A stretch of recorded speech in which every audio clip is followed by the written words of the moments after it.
quelle est la genèse de votre ouvrage? Pourquoi ce livre en fait? Pourquoi ce livre? Eh bien, tout simplement parce qu'il y a très peu d'ouvrages à la disposition des pilotes pour assurer leur propre formation continue.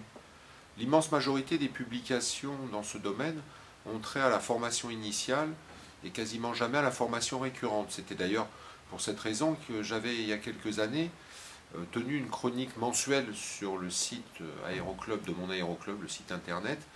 Je continue à la tenir. Et puis maintenant, cet ouvrage, on va le laisser vivre sa vie, on va tenir compte des avis des lecteurs. On espère qu'ils vont nous les communiquer, à moi ainsi qu'à mon éditeur, de manière à ce qu'on puisse amener toutes les modifications nécessaires pour une seconde édition. Donc, de quoi le pilote privé a-t-il besoin? De même qu'il doit maintenir ses compétences, le pilote privé a besoin de maintenir, voire même d'approfondir ses connaissances. Le système actuellement est fait de telle manière que seul le contrôle de compétences est envisagé de façon réglementaire et le pilote privé est seul face à l'actualisation de ses savoirs. Ce qui n'est pas du tout le cas pour les FI par exemple, qui eux bénéficient de stages de recyclage à échéance régulière. Monsieur Méjonade, vous, auteur, quels objectifs fixez-vous à votre lecteur? Le premier objectif que je fixe à mon lecteur est de prendre conscience que l'obtention d'un brevet ou d'une licence, en fait, n'est que la reconnaissance d'une sorte de SMIC, c'est-à-dire de savoir minimal d'intégration de connaissances aéronautiques, et que donc cette licence ou ce brevet n'est en aucun cas une fin en soi, mais juste une étape intermédiaire. Ensuite, j'attends de lui qu'il engage une démarche de réflexion personnelle qui lui permette de remettre en question de manière régulière ses connaissances afin de pouvoir progresser. Votre ouvrage est un support pédagogique et donc on peut se demander quelle est la méthode pédagogique, quels sont les moyens pédagogiques que vous, auteur et donc formateur, avez utilisés. Les moyens pédagogiques que j'ai utilisés sont en fait basés sur l'instauration d'un dialogue qui prend la forme de questions-réponses, d'un ensemble de questions-réponses.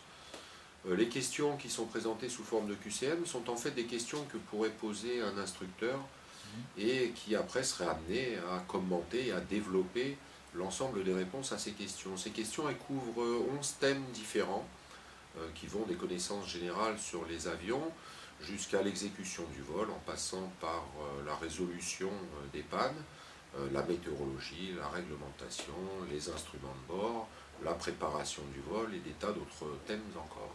On dit que le pilote privé avion est mieux formé, mieux préparé que le pilote ULM. Alors d'après vous, pourquoi cet écart?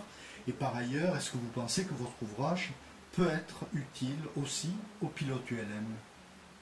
Si le pilote privé semble mieux préparé que le pilote ULM, c'est tout simplement pour une question historique, parce que l'enseignement pour le pilote privé existe depuis bien plus longtemps que pour l'ULMiste, et donc que c'est un enseignement qui est beaucoup plus éprouvé.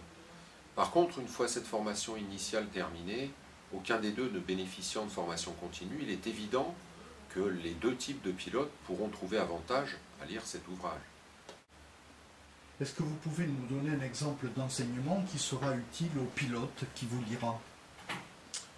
Dans mon domaine d'expertise professionnelle que j'exerce depuis 27 ans, l'enseignement, j'ai appris que, en fait, pour pouvoir progresser dans n'importe quelle activité que ce soit, il faut à la fois avoir l'aptitude à remettre à plat ses connaissances, à partager ses expériences et ses savoirs, et puis aussi à se remettre en question de manière régulière.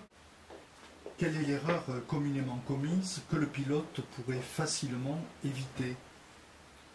L'erreur la plus communément commise est la surestimation de ses capacités et de ses connaissances par le pilote.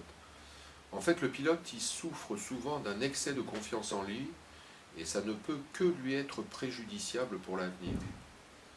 En fait, l'humilité est la meilleure des conduites dans le domaine de l'aéronautique. Qui vous a aidé à valider votre manuscrit? Eh bien, pour valider mon manuscrit, j'ai fait appel à des spécialistes de chacun des thèmes abordés dans l'ouvrage, à savoir un ingénieur Météo France pour la partie météorologie, un responsable du EA pour toute la partie circuit de bord, et puis à de nombreux instructeurs, les instructeurs de mon aéroclub, l'aéroclub du Béarn, qui, de par leur longue expérience, pour certains, y compris même au sein de notre compagnie nationale, m'ont permis de valider tout ce qui était du ressort du pilote, comme la préparation du vol, l'exécution du vol, le traitement des pannes en vol, les situations d'urgence, et des tas d'autres choses encore que vous pourrez découvrir dans cet ouvrage. Avez-vous un autre projet éditorial? Oui, ce prochain ouvrage sera destiné à faciliter la vie du pilote. Je pense à des solutions graphiques qui seront basées sur la nomographie. La nomographie, c'est cette branche des mathématiques appliquées qui est basée sur l'utilisation de la géométrie projective et du calcul matriciel. Quelques exemples de nomogrammes figurent d'ailleurs dans le livre Maintien et approfondissement des connaissances, dans le chapitre qui traite des points critiques comme le point équitant et puis le point de non-retour.